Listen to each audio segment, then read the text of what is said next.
విడవలూరు మండల కేంద్రంలోని హరిచనవాడ, జాన్పేట గ్రామాల్లో మాల మహానాడు యువత ఆధ్వర్యంలో ఇంటింటా తిరిగి వైసీపీ ప్రచారం చేశారు. ఈ సందర్భంగా జిల్లా యువత అధ్యక్షుడు బలి శరత్ కుమార్ మాట్లాడుతూ, వేమిరెడ్డి ప్రభాకర్ రెడ్డి దళితులంటే చిన్న చూపు, అక్కడ దళితులకు గౌరవం లేదు, అందుకే దళితులంతా ఏకమై వేమిరెడ్డి దంపతులను ఓడించాలని ప్రజలను కోరారు. మనలో ఒకడు దళితులను అభిమానించేవాడు. దళితుల కోసం ఆయన తండ్రి పేరుతో ట్రస్ట్ ఏర్పాటు చేసి పేద బడుగు బలహీన వర్గాల కోసం అనేక సహాయ సహకారాలు అందించిన మంచి వ్యక్తి మన ఎమ్మెల్యే ప్రసన్న అని, అలాగే పేదలకు ప్రభుత్వ పథకాలను పేదల ఇంటికే చేరుస్తున్న వ్యక్తి జగన్మోహన్ రెడ్డి. అలాంటి మంచి మనసు కలిగిన వ్యక్తులను గెలిపించాల్సిన అవసరం మనకుంది. అందుకే దళితులు అందరూ ఫ్యాన్ గుర్తుకు ఓట్లేసి గెలిపించాలని మనవి చేస్తున్నాం. ఈ కార్యక్రమంలో బలి శరత్ కుమార్, వెలిచెర్ల సాయి, వినోద్, రాజేష్, వెంకటేశ్వర్లు, తులసి, గ్రామస్తులు తదితరులు పాల్గొన్నారు. దళితులకి దళిత ఓట్లు అవసరం లేదని మాట్లాడిన వేమిరెడ్డి ప్రభాకర్ రెడ్డి గారు వాళ్ళకి మేము చెప్పే విన్నపం ఒకటే, నాకు దళితులు ఓట్లు అవసరం లేదన్న దానివల్ల మా ఆత్మగౌరవం మీ కాడ ఉండదలుచుకోలేదని మేము బయటకు వచ్చి మాకు గౌరవం ఉన్న చోటుకి వెళ్ళాలని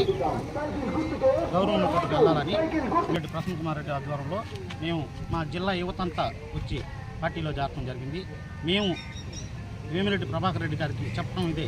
వేమిరెడ్డి ప్రభాకర్ రెడ్డి గారికి మేము చెప్పే విన్నపం ఏంటంటే, మేము మీకు ఓట్లు ఇవ్వము, మా ఓట్లు మీరు వద్దన్న దానికి ప్రతి హరిజనవాడ తిరిగి నల్లపరెడ్డి ప్రసన్న కుమార్ రెడ్డిని గారిని అత్యంత మెజారిటీతో గెలిపించుకుంటామని మేము చెప్పడం జరుగుతుంది.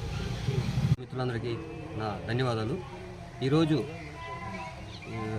విడవలూరు గ్రామంలో మాలమహానాడు యువత ఆధ్వర్యంలో క్యాంపెయినింగ్, ప్రసన్న కుమార్ రెడ్డి ఆధ్వర్యంలో క్యాంపెయినింగ్ చేయడం జరిగింది. ఎందువల్లంటే గతంలో టీడీపీలో ఉన్నటువంటి మాలమహానాడు యువతంతా కూడా ఆత్మగౌరవం దెబ్బతిని ఈరోజు ప్రసన్న కుమార్ రెడ్డి ఆధ్వర్యంలో వైఎస్ఆర్ కాంగ్రెస్ పార్టీలో చేరడం జరిగింది. దానికోసం మేము ప్రసన్న కుమార్ రెడ్డి విజయానికి మేమందరం కట్టుబడి కోవూరు కాన్స్టిట్యున్సీలో ఉన్న ప్రతి ఒక్క హరిజనవాడలో తిరిగి వేమిరెడ్డి ప్రభాకర్ రెడ్డి గారికి, వేమిరెడ్డి ప్రశాంత్ రెడ్డి గారికి తగిన బుద్ధి చెప్తామని చెప్పేసి ఈ సందర్భంగా తెలియజేస్తాం.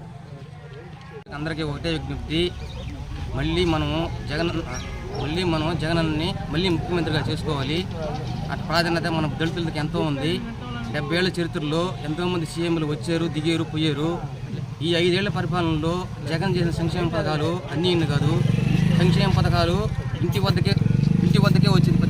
ప్రతి సంక్షేమ పథకాలు ప్రజల వద్దకే పాలన తెచ్చాడు.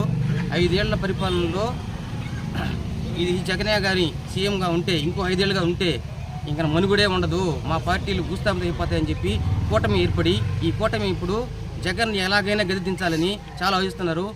వాళ్ళు ఏది ఆలోచన కానీ ప్రజలు జగన్కే ఓటేసి జగన్ని మళ్ళీ సీఎంగా చేసుకుంటారు.